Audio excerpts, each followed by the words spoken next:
The WK-340 is the Manifestation Determination Review, or the MDR, and this form is put out by KSDE, and we have just put this into our system so that you are not having to upload or scan it into the system or handwrite on any forms, but it's right here and available for you in WebKids. So if you look at the Manifestation Determination Review, it will automatically fill in the student's name, their grade level, their attending school. In this case, my example, pretend student doesn't have an attending school, the date of birth, the responsible school, and the kid's ID number. All of this information is based on the information that you put on your demographics page for the student. So if something's missing, you might go check your demographics page and make sure you have that filled out. If it's there, it will populate into this form for you. The first entry blank you have is the date, in which you put the date of the Manifestation Determination Review itself. So you would type that date in. This form, like I said, is just like the KSDE form. So there's not going to be anything different here to teach you. Section A is a description of the student's behavior that is subject to disciplinary action. So this is going to be, what behavior was it that prompted the Manifestation Determination Review? What behavior was it that was subject to the disciplinary action that prompted this review?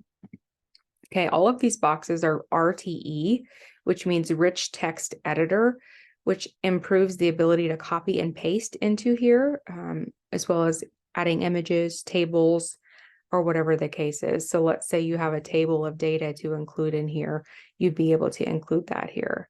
So you would enter your text here and move on to the next box, a review of the student's IEP. This is typically where agencies will, or LEAs will, list the current services within the child's IEP to take into consideration what those special education services are and how it may or may not impact this Manifestation Determination Review. So again, the RTE boxes make it easy for you to be able to copy and paste information from the IEP and put it right in here. We're going to enter some sample text just to move on. Teacher observation of the student is section C, and this lists information for teacher reports. So whatever teachers that student goes to, whatever observations that are on file or being done as a result of this manifestation, that information would go here. So if it was a behavioral observation, it's possible that you could even copy and paste a chart in here, or maybe you want to make a chart right within the system. So you could say behavior, frequency, and then you could list out, what it is, hitting 5 times in a week or whatever. I don't know. This is just an example to show you how you can use that table feature in your observation data. Again, you can also copy and paste into there.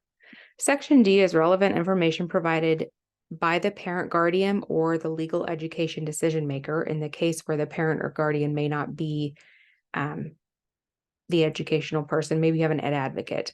So we want to make sure that we consider the relevant information that's provided by that person's legal education decision maker. So there is a section for that.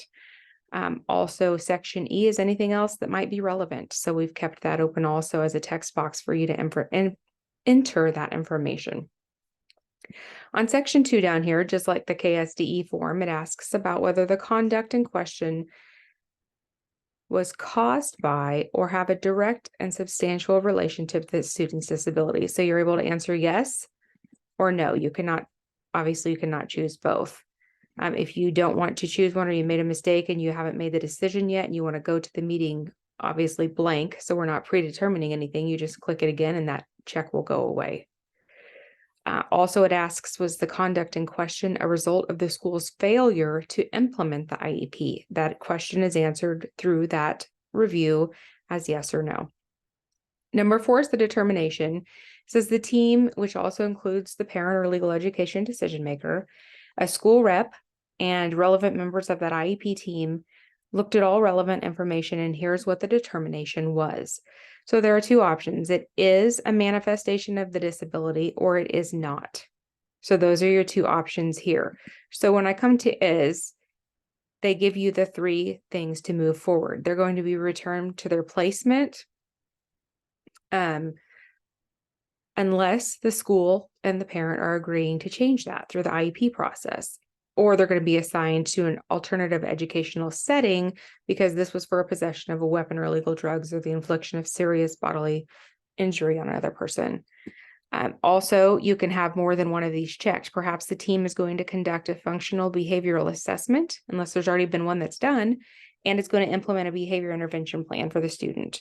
Or maybe the team is not going to do that. Maybe they're just going to review an existing behavior plan, modify it if it's necessary, to address that behavior that resulted in the disciplinary removal. Those are all options for when the team determines that, yes, in fact, the behavior that warranted this manifestation determination review is actually a manifestation of that student's disability. If the team makes the determination that the behavior is not a manifestation of the student's disability, then the options are here in the second section. Disciplinary removal may occur, but that school district must continue to make a FAPE available to the student, which enables them to participate in the general ed curriculum, even though it's in another setting, and to make progress toward their goals in the IEP. And if appropriate, the school will conduct that functional behavior assessment and develop a plan to address that violation. So that way we don't have it happening over and over again. Those are the options that you have to consider from KSDE and the regulations put out here. So once you've completed your form, you have team member participation, and the little asterisk just indicates which team members are people who are actually able to interpret test results. So if any test results were used as a part of this manifestation determination, that would indicate that there by that person's name. So if you scroll down, you can see general ed teacher may have had some observational data or testing that they could explain.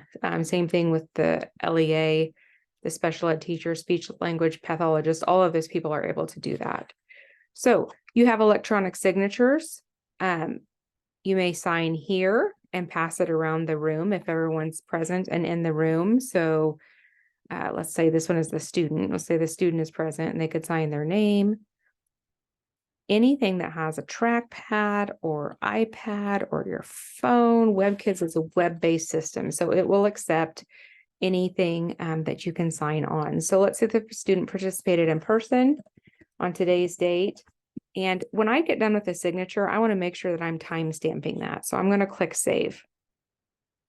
Now, when I scroll back down here, you can see, even if I forgot to put the date over here, we have a date and timestamp for that signature.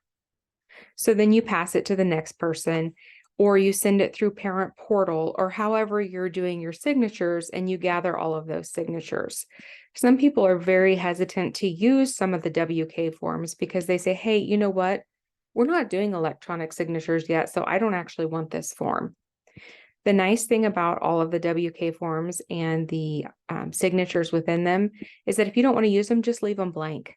If you go up here and you're displaying to print like you've always done, instead of a signature box, it's going to have the old-fashioned line where you just sign the name. So you can still use the electronic forms even if you're not using electronic signatures.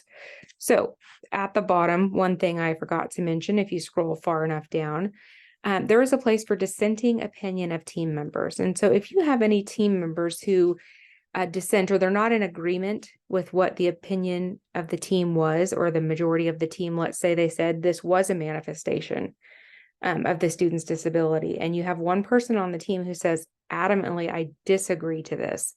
There is a section for that. They don't have to sign that they agree. They can sign the dissenting team members at the bottom. Okay, so it gives you that option there, and then they can type in their role, and you can indicate whether or not there are attachments. That way, if you happen to have some images or data that you didn't copy and paste in here, attendance records, whatever the case is, this alerts whomever's doing the records to the fact that there may or may not be an attachment on file. So this is the WK, the WK-340 Manifestation Determination Review Form. If you have any questions, feel free to reach out. You can email, it's either Amber or Brian at webkids.org. Thank you.